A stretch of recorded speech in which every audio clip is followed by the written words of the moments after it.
In Episode 1, Confidently Navigate the CSSLP Exam Blueprint, we start from the simple idea that the blueprint is not a brochure, it is your contract with the exam.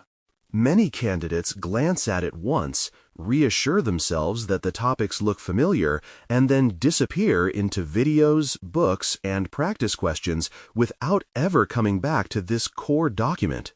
Here, we treat the blueprint as home base, something you return to repeatedly to decide what matters next. The learning promise is straightforward. By the end of this episode, you will know how to read the blueprint, how to organize it into a workable plan, and how to use it as a navigation aid rather than a static reference. From that point on, your study time becomes guided by design instead of driven by anxiety. The first practical step is learning to see the domains, their weights, and their scope in clear, concise terms. Domains are the broad buckets of responsibility that define what the exam believes a secure software lifecycle professional should be able to handle.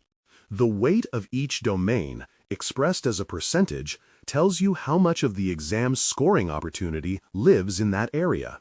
Scope statements and the detailed tasks under each domain describe what kinds of activities, decisions, and knowledge are in bounds for that certification. When you can summarize each domain in one short sentence, name its weight, and describe its boundaries in plain language, the blueprint stops feeling like a wall of text and starts behaving like a map with clear regions. Once that map is visible, the next move is to translate each blueprint item into a concrete task that can actually be mastered. A line such as integrate security throughout the software development lifecycle is not a single thing you either know or do not know. It hides several smaller tasks, such as understanding which lifecycle models are assumed, how security requirements are identified, and how verification activities show up at each stage. Turning each line into a small set of learnable tasks makes it possible to schedule your effort, measure progress, and avoid the illusion that simply recognizing the words means you understand the topic. Over time, your study plan becomes a series of specific actions rather than vague intentions to get better at this domain. As you build out those tasks, it is extremely helpful to group related objectives so your study time is not constantly jumping between unrelated themes. The blueprint might present items in a sequence that reflects exam design or historical development, but your brain prefers to work in clusters of related ideas. Security requirements, threat modeling, and secure design patterns often belong together, even if they sit in slightly different lines or domains. Likewise, topics like logging, monitoring, incident response triggers, and feedback into development processes form a natural loop that can be studied as one continuous storyline. By arranging your tasks into these coherent clusters, you reduce context switching, deepen understanding within a theme, and make your later review sessions far more efficient. Another key to making the blueprint stick is mapping domains and objectives to real job activities you encounter or can easily picture in your daily work.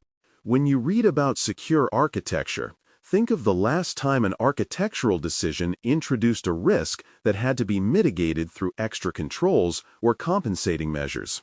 When you see objectives related to governance or policy, connect them to actual reviews, sign-offs, or steering committee decisions that change how projects are run. Even if your current role touches only a slice of the life cycle, mentally walk through how a colleague in another role would see that same objective. These links between blueprint language and lived experience create strong anchors, making recall under exam conditions much easier and more intuitive. With those mental connections in place, you can sensibly prioritize heavier domains while still weaving lighter ones into your schedule as refreshers.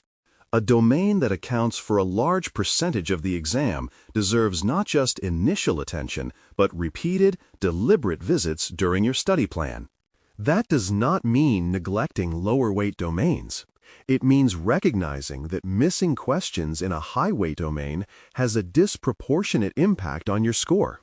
Many effective candidates give themselves longer deep work blocks for the major domains and place smaller, focused sessions for lighter domains between those blocks.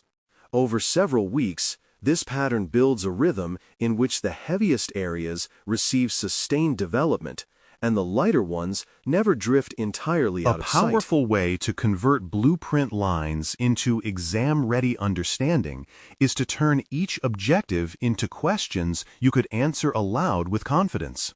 For example, instead of treating "manage application security risks" as a label, you might ask, what are the main categories of application security risk, and how are they identified and tracked over time? Similarly, an objective about secure deployment could become, what controls should be in place between staging and production for a secure release? Speaking these questions and practicing clear, concise answers forces you to confront gaps that are easy to hide when you only read passively. Over time, these self-generated questions become the backbone of your own oral quiz bank that mirrors the intent of the blueprint. As you work through questions and objectives, you will notice that knowledge in one domain often supports or overlaps with another, and that overlap is an asset if you recognize it early. Threat modeling concepts show up in design, verification, and operations. Logging and monitoring knowledge influences incident response and feedback to development. Governance and policy understanding quietly supports every decision you make across the lifecycle. When you can see these bridges, you can study a concept once at depth and then revisit it more lightly as it appears in other contexts. This reuse of mental effort accelerates progress and prevents the feeling that each domain is a completely separate mountain to climb. Of course, not every blueprint statement will be immediately clear, and ambiguous items are worth treating as deliberate markers for later focused sprints. Sometimes the wording is compact.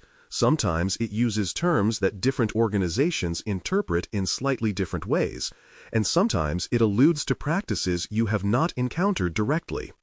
Instead of ignoring those lines or hoping they will make sense later, it is better to tag them as needs a deeper pass and keep moving. Then, during scheduled review sprints, you can bring those ambiguous items together and work through them with targeted reading, practice questions, or discussions with peers. This approach prevents one confusing phrase from stalling your entire plan while still ensuring that you eventually gain clarity where it matters. As you repeatedly move through the blueprint, you will see certain terms, phrases, and concepts appear in multiple places, and that repetition is your cue to build a personal glossary. Instead of relying on abstract definitions from reference materials, this glossary captures the meaning of terms in your own words and in the context of how the blueprint uses them. Entries might include lifecycle models, control types, risk treatment strategies, or specific artifacts such as threat models and security test plans. Over time, this living glossary becomes a quick reference tool that you can review in short intervals, reinforcing terminology without having to reread entire chapters. It also ensures that, when a term appears on the exam, you already have a stable, well-practiced understanding of what it signifies. With the domains, tasks, and glossary forming a coherent picture, the next layer is to create weekly checkpoints that align with blueprint milestones and measurable outcomes. Rather than a vague plan to study more this week, you define what it means to have a certain domain at a given level of readiness by a specific date. A checkpoint might combine completion of selected tasks, successful explanation of key questions aloud, and a short practice assessment focused on that domain. These checkpoints break the long path to the exam into manageable segments where you can assess whether your preparation is keeping pace with your target date. When a checkpoint feels shaky, you have an early signal to adjust the plan while there is still time to respond. To support those checkpoints, rapid recall exercises can play a powerful role, especially the habit of summarizing each domain in about 1 minute. This quick summary should include the domain's purpose, a few core activities, and the kinds of artifacts or decisions that show up there. The constraint of 1 minute is intentional. It forces you to prioritize what truly defines the domain, rather than listing every fact you know. Performing these short summaries periodically, perhaps at the beginning or end of a study session, strengthens your ability to retrieve structured knowledge under time pressure. On exam day, that same skill helps you orient quickly when reading a scenario and recognize which domain mindset the question expects you to adopt.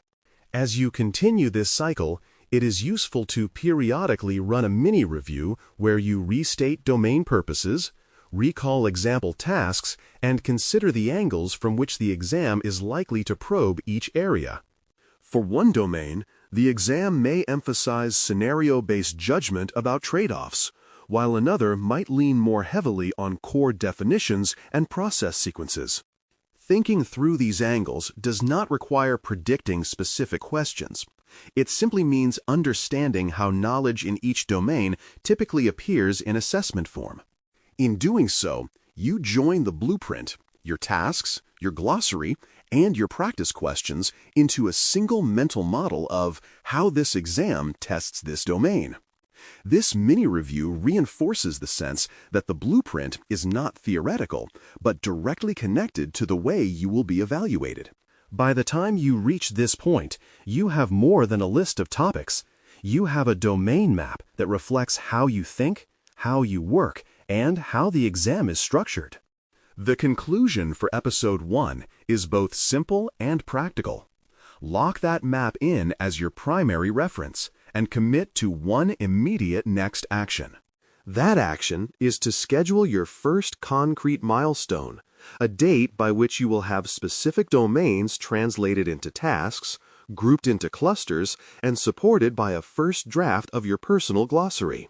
Once that milestone is on your calendar, the blueprint stops being an abstract description of the exam and becomes an active guide for how you spend your time. From there, every future study choice can be traced back to a clear, deliberate connection with the blueprint you now understand. Thanks for listening. For more audio courses, daily newsletters, and more, please visit baremetalcyber.com.